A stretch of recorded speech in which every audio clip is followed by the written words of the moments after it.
I call the Assistant Minister for Citizenship, Customs, Multicultural Affairs and International Education. Thank you, Deputy Speaker. I'm going to issue a trigger warning, a content warning, because what I'm about to say may be hard for some to hear. People from Sydney, in particular, may be very upset.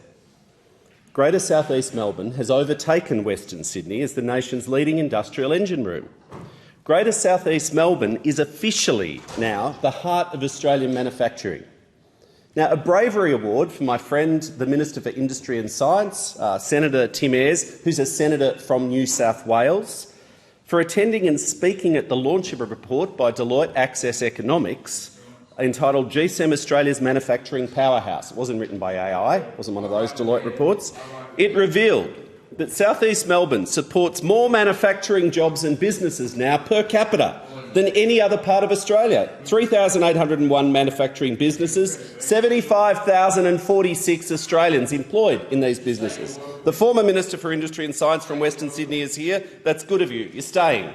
More manufacturing jobs in South East Melbourne than each of G21, Melbourne's West, Western Sydney, Brisbane South, Perth South, or the entire state of South Australia. A future made in Australia is happening in South East Melbourne.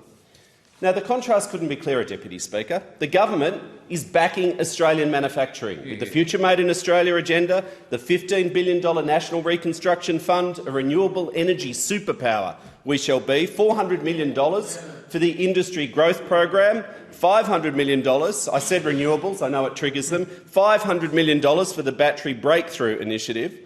We are rebuilding the industrial base of this country. That is a generational effort. Good, well-paid, secure jobs. Australians rightly at times accuse governments of thinking too short-term.